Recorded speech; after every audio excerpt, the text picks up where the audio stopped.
Thanks so much for joining me. We're going to be talking about the developing El Nino in the tropical Pacific Ocean, how strong it may get, and what that might mean for our weather here in Canada for summer, fall, and winter. So let's get straight into it, and we'll start by defining what El Nino is. It's actually just the warm phase of a naturally occurring oscillating pattern of sea surface temperatures and atmospheric pressure here in the tropical Pacific Ocean. It's part of a broader kind of overall oscillation known as ENSO, or the El Nino Southern Oscillation. That means we've also got a cool phase called the La Nina. We've got a neutral phase as well. El Nino is Spanish for the boy, and it was named that because Peruvian fishermen back in the 1600s noticed that there were some years where the ocean temperatures were warmer than normal, and the fishing was poor those years. It tended to happen around Christmas time, and so it was named after like the boy child, the Christ child. So that's where El Nino comes from, the name, and it's defined in a very specific way. We can see it's already kind of starting to develop here on this map of sea surface temperature anomaly or difference from normal, with these warmer than normal temperatures starting to show up here in the ocean. But we need to have, we need to meet a certain criteria in a certain region. This is the Nino 3.4 region where it's defined. So it's from 170 west and 120 west longitude and 5 degrees north and 5 degrees south latitude. You need to have temperatures in this area 0.5 degrees or more above normal for at least 5 consecutive or overlapping 3-month periods to define this as an El Nino. And there's other signs in the oceans and atmosphere as well, but in general, once you've attained that, you can say you're in an El Nino. So right now we're actually still technically in neutral conditions, but there are signs, which I'll show you, that we are approaching El Nino and potentially very strong El Nino. El Nino, of course, it happens every 2 to 7 years. We also, like I say, you can see it swings back and forth over time through El Nino, La Nina. It tends to last 9 to 12 months at a time, and it kind of starts in around this time of the year, like late spring, summer. It reaches its peak intensity in the winter months, and where its impacts are most felt. And we'll talk about that more in a little bit before it starts to wane into the following warm season.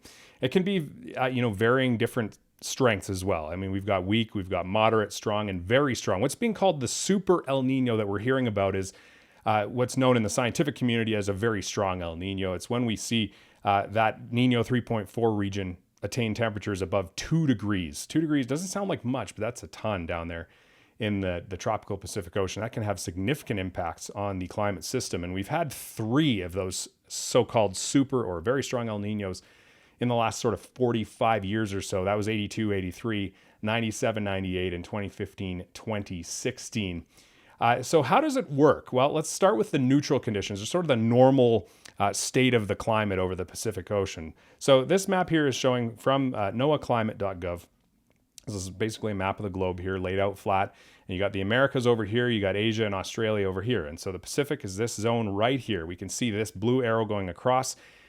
That's our trade winds. We have easterly trade winds that normally blow along the equator here most of the time, easterly winds here. But what that does is actually you kind of get some wind stress on the surface of the ocean. It pushes the ocean surface westward. It actually piles the water up higher so that your sea level's higher overall in the western Pacific. And what happens in the eastern Pacific is, you're pushing that water away. More water comes up from below to kind of like replace it. That's what's called upwelling. So you get these cooler waters, nutrient-rich waters that rise to the surface in what's called upwelling, such that you get a kind of normal climate state where it's warmer in the western Pacific and cooler in the eastern Pacific. So you get more, active thunderstorm and tropical rainfall activity in the normal state or in the neutral state in the western Pacific. And what that looks like here, if we look at it at a cross section, so, South America is here and, Asia, Indonesia is over here. There's that slope in the ocean surface going west as a result of those easterly trade winds. You get this reservoir of really warm water here in the west, and that's where all that, active convection, thunderstorms, and rainfall is. And less so in the east. You also notice here this thermocline. That's basically just a gradient in water temperature, or just the boundary between warmer or colder water, and it's often quite steep. And so you've experienced that probably. If you've been swimming in a lake in the summer, it's nice and warm on the top, and then you go to stand straight up and you tread water and your toes dip down into much colder water. You're experiencing the thermocline in that case. Of course, here in the Pacific Ocean, it's on a much larger scale. You were talking tens or hundreds of meters down is where you'll find the thermocline. But nonetheless, this is the normal state in the tropical Pacific. But if we move to La Nina, you basically just kind of amp up the last pattern. You strengthen those easterly trade winds even more, piling up more and more warm water over in the Western Pacific. Again, you get that increased upwelling. It's colder than normal now throughout a huge portion of like the central and eastern tropical Pacific. And as that water, it reaches the surface, it takes its time as it moves westward. And as it does, it's on the equator. The sun angle is like, the sun's pretty much right overhead. It warms up that water. And by the time it reaches the Western Pacific, it's nice and warm. So that's a La Nina. But in an El Nino, we start to see something very interesting happening. These trade winds, these easterly trades can actually weaken or even reverse sometimes. We can get what are called westerly wind bursts due to certain weather patterns that can actually kind of initiate this El Nino state in the Pacific Ocean. And it can actually do that by triggering what are called Kelvin waves. It's just waves that are kind of trapped along the equator. It's like sloshing this warmer water backwards, back eastward across the Pacific Ocean. And you kind of slow down or shut down that upwelling in the Eastern Pacific, and then you end up really warming up in the Central Eastern Tropical Pacific. This rearranges your patterns of thunderstorms, tropical rains, whatnot. And what it does is these storms are giving off a ton of heat to the upper part of the atmosphere. This reshapes global wind patterns, jet streams, patterns of precipitation and temperature around the world, and it can influence our weather thousands of kilometers away. That's why we care about this pattern, especially in the winter time. So that's what an El Nino looks like. And, it can have kind of well-known impacts on the climate over time. You'll tend to see in a strong, especially, the stronger the El Nino, you'll see these impacts really significantly in parts of South Africa, India, Indonesia, Australia, and northern South America. You tend to see like really dry, abnormally dry conditions. You can lead to severe droughts in these regions as well. Wetter than normal in parts of East Africa, East Asia, southern United States, and parts of southern South America. So overall, I mean, when you put that much heat up into the atmosphere all of a sudden, you can really amp up all of your extreme weather events. Your heat waves can be more intense. Your droughts can be more intense. You can increase the amount of precipitation and extreme precipitation events and whatnot. So we're watching this, especially because it's potentially going to be very strong this year. The other thing you'll notice with anytime you get a very strong El Nino is you tend to see these big spikes in global average temperature. So the Pacific Ocean is a very big place, and it's giving off so much heat. And when it's really warm like that, it's releasing it into the atmosphere. And you tend to see, like, you look back here, the 97, 98, 2015, 2016, 2023, 24, you see these spikes in global average temperature. You also notice there's cooler years. Those are our La Nina years. These are kind of like storing or sequestering the heat during those years. It gets released during an El Nino. So you'll also tend to see that happening as well. What's happening out there right now? Well, as we can see, the warm water is starting to show up here along the central and eastern tropical Pacific, especially there off the west coast of Peru and Ecuador, the Galapagos Islands there. And this is that El Nino really starting to show up. We've also got other patterns, though. You can see there's other blobs of warmer and colder than normal temperatures, and these are important too, especially in summer. So when we think about our summer forecast, the El Nino is one of many sort of climate drivers that influence our weather. And so we have to look beyond just the tropical Pacific in the summer. Its effects can kind of get lost in the noise a bit. There's this really kind of prominent blob of warmer than normal sea surface temperatures here in the western and central North Pacific, and cooler than normal temperatures here off the west coast of North America. This is the negative phase, or the cool phase, of the Pacific Decadal Oscillation. This has been playing a role, I think, in our summers in recent years, making hot, dry weather more likely here, especially in Western Canada. We get this big upper ridge, and it's been making fire weather more intense as well. And we've seen, 4 out of the 5 of the last years have seen well above average area burned in Canada. And I think it's tied to this North Pacific climate pattern. We've also got colder than normal temperatures through much of the Atlantic, the North Atlantic right now. And this big blob of colder than normal temperatures, this North Atlantic warming hole. Some research suggests that it might be tied to the AMOC slowing down. That's a different video, but these are all going to play a role in the climate in the northern hemisphere in the summer. We've also got patterns of regional soil moisture, drought, or moist soils. These can all play a role in what ends up happening for us in the summertime. But nonetheless, we can see that El Nino starting to develop, and it's going to start to become increasingly a major player. In that Nino 3.4 region we looked at here, this is since April, we can see there's kind of fits and starts. It's getting warmer and warmer and warmer. We can see here as of about June 9th, we're already about 1.4 degrees above normal in that region. I don't think this is actually taking into account the background warming signal. Scientists at the Climate Prediction Center in the States have actually got a new kind of revised index for measuring this. And they actually can subtract the background warming signal from the tropical oceans and isolate the El Nino signal there. So we are starting to see it showing up though. And there's evidence that it's starting. And here's some of it. This is a little bit of a confusing diagram at first, but if we look here, what you're looking at the tropics. Africa's here. So Africa, Indonesia, and the Pacific, South America's here. Okay, so, and then you're also looking at through time, starting at May 11th and coming down to the black line, which is today, and then the forecast is into the future out to June 25th.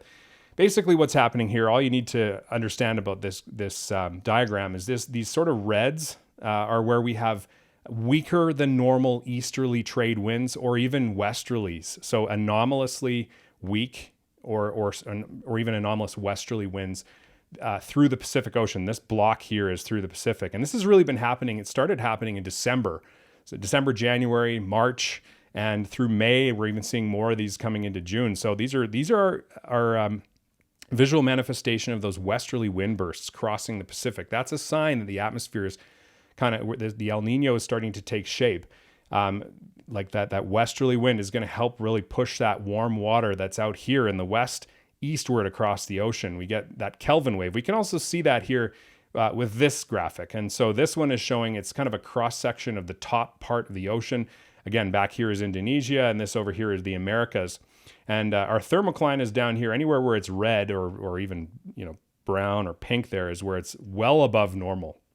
And that's that Kelvin wave slowly moving east, this subsurface reservoir of much warmer than normal temperatures. This starts to surface in the eastern tropical Pacific, and that's when you really start to see that El Nino taking shape. And we're expecting it to really take shape very soon here in the coming months.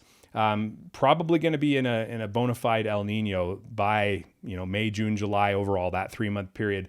And 2 and 3 chance that by late fall, winter, based on NOAA CPC's forecast here, that we're going to be in either a strong or very strong El Nino. The signs all signs are pointing toward a potentially very strong, even record-breaking El Nino. If we look at some of our global ensembles here, this one's from the European. We can see all of its ensemble members. There's a whole bunch of them here where we're about 2.8 or warmer, 2.8 degrees or above 3 degrees. This is record-breaking. This does account for that new index I was talking about, the relative, it's called the RONI, the Relative Oceanic Niño Index. We're forecasting, potential anomalies in the Niño 3.4 region of in excess of 3 degrees, and some are even more bullish than that, approaching 4 degrees. That's incredible warmth. So that would play a significant role in our overall climate system. So let's get into the forecast here. Let's talk about what could be coming. This is hot off the press. This is just recently released. The June forecast for July, August, and September. And we can see that on average through that 3-month time, we've already got 2 degrees or warmer throughout much of the central and eastern tropical Pacific. We've got very strong El Nino already ongoing during that period of time. So likely going to see kind of a quick transition into moderate, strong, and very strong El Nino by the time we get to late summertime. We've also got that warm blob persisting. Then that's this one, like I say, this is called a decadal oscillation. It could last for many years. This one, again, this is on the order of months, 9, 12 months or something like that. We don't know what's going to happen next year, whether we're going to go neutral or La Nina or even persist in some form of El Nino. But for now, this summer, that's really ramping up quick to fairly strong. So what does that mean for our weather? Well, in Canada here, most of our models, this is an ensemble of a whole bunch of different government agency forecasts. And it's got west-focused heat developing in the summer, Western Canada. It's got us at above normal largely across the country, but relatively cooler in the east compared to the warmth focused in the west here. But this is our forecast, and this has been fairly consistent from run to run. So warmer than normal in the west, and perhaps slightly less so elsewhere across the country. For precipitation, you got to take these forecasts with a grain of salt. Overall, this forecast is showing near normal or slightly drier than normal for much of the country, slightly drier in BC, which checks out. We've already been very dry there recently, but a drying trend or continued dry conditions here through Manitoba, Northern Ontario, and Quebec. So we'll see how that ends up actually playing out. Like I say, there's lots of different drivers that could, at least regionally, we could say, well, it's extremely wet in this area of Manitoba, extremely dry in this area of Alberta, and so on. This has also been showing up, this wet sort of here in the Intermountain West, the Great Basin of the western part of the United States. And some of that extends north into the Canadian prairies on some of our models. We'll actually look at the month to month here, but in general, the overall picture in the forecast is west-centered warmth, slightly warmer than normal overall, and slightly drier than normal for many areas of the country. One of the things we can do to get a little bit more confidence in our summer forecast, just a little bit. Like I say, it's already tricky. Seasonal forecasting summer, because of all those different drivers, is tricky. We can look at other instances in the past where we were transitioning into that very strong El Nino state. And like I said before, 1982, 1997, and 2015, that's what we were doing. So what did the atmosphere look like in those years? Again, we're looking at kind of the thickness of the atmosphere relative to normal here. And we can see that in Eastern Canada, those years, there is quite a fairly strong signal of a thinner than normal atmosphere here, which tends to correspond or correlate with cooler than normal temperatures in Eastern Canada. In the West, it's near normal or slightly above normal through BC and the southern prairies there. So that could end up, for our temperatures, similarly, that's probably also playing a role in that forecast output, but near or above normal temperatures indicated here in Western Canada during that transition into a very strong El Nino, and slightly cooler than normal in the east. Our forecast is showing slightly warmer than normal for the whole country, so we'll see if that actually pans out. I think that we could trend near normal, maybe even slightly cooler than normal in parts of Eastern Canada. Again, in terms of precipitation, we see mixed signals across the board. In those 3 summers, we've seen all manner of different types of precipitation patterns. We've seen wetter than normal, drier than normal. That remains to be seen. But yeah, that's kind of what our forecast shows. As we get into the winter, though, that's when we really start to see the impact of the El Nino on the atmosphere. And in a typical El Nino situation, you have west-centered warmth, so it's warmer than normal in Western Canada and tends to be drier than normal as well. Warmer across the northern tier of the United States and a little bit cooler to the east across Canada. But what can happen with these, again, let's take a look back at our analog years, the 82, 83, 97, 98, and 15, 16. What happened in the atmosphere those winters? Well, it's a much stronger signal. This here, much lower than normal heights here in the Northeast Pacific. That's associated with a stormier pattern here, and warmer than normal, like upper, thicker than normal atmosphere over much of Canada, which is, correlated with warmer temperatures typically. So what this does is, you got a really strong subtropical jet stream that just blasts east across the Pacific and hits the southern U.S., carrying a number of storms through, California is very wet, southern U.S. is wet and cool. We have a northern branch of the jet that's kind of weaker and it goes farther north. So that's why we end up quite a bit warmer than normal in these years. And there is a fairly strong signal in those, very strong. Granted, we've only got 3 cases, but in those 3 cases, it's fairly consistent that most of the country south of the 60th parallel is going to be warmer than normal. So I actually have a slightly higher confidence in our winter forecast this winter, even though our lead time is several months out, than our summer forecast. Just because in the past, it's a lot clearer of a signal. So likely a much warmer than normal winter. It reminds me of in the winter, we get those Pineapple Express events, just basically like a big Chinook, a big influx of Pacific air, warm, moist, or it's moist when it enters BC and it dries out as it travels across the country. So you end up warmer and drier than normal across most of the country east of the Rockies. Sometimes you'll get wet in the coast ranges there, but in general, it's a warm, relatively dry signal. That could play a role in next spring's fire season, for instance. We look back to the 2015-16 season, northern Alberta, a very warm and dry winter, and Fort McMurray happened that year because that kind of set us up for a very active fire season the following spring. So this is a fairly significant signal, and there's actually a paper that's been written about it, a distinct and reproducible teleconnection pattern over North America during extreme El Nino events by Margot Beniche et al. Check it out. That addresses pretty much what we were just talking about there. And then now let's just round out this discussion by looking at our forecast here. This is from the Euro and initialized on June 1st. And we can see as we get into this El Nino is probably going to peak in intensity late fall, maybe early winter. By October, November, December, we're already seeing sea surface temperature anomalies forecast here in this region of like approaching 5 degrees warmer than normal. Of course, our Nino 3.4, it's the average throughout that region. But that's why we're seeing such sort of bullish values, like approaching like 3-4 degrees warmer than normal. We'll see how this actually pans out. If this does, this is incredible. This is like, we haven't seen anything like this, at least since like the 1877, 1878 El Nino. So we'll see how this pans out. Month to month, though, starting in June here, our forecast is showing, again, near normal sort of throughout much of Western Canada, warmer than normal from central and eastern, across central and eastern Canada. But then as we get into the, July, August, that west-centered heat really starts to take shape here. Eastern Canada approaching more near normal. Somewhere along the Beaufort Sea coast there, really showing slightly cooler than normal conditions there. So we'll see how that pans out. September here, still warm in the west, but by the time we get into our sort of fall and winter months, that's when we start to see the impacts increasing and from the El Nino as it strengthens. And we start to see that really warm signal as we get through November, December across the country. In terms of precipitation, June here, again, this is probably picking up on that significant rain we had in Alberta early in the month. And man, they've just been getting round after round of intense convective storms, heavy rain here in the eastern prairies. So this wet signal through kind of the middle part of the country here, but dry in BC, dry in the east. This is a consideration for the potential of wildfire season picking up. This sort of wet signal sort of persisting here on the European model through into July. This could be a signal of more unsettled, perhaps stormy conditions in Western Canada, but this dry signal persisting out east, even into August. BC, mostly dry this summer. They did have a bit of wet there in July. So hopefully that happens because they're very dry right now. And with things trending warmer through the summer, especially west-focused heat, that could increase our fire danger as well.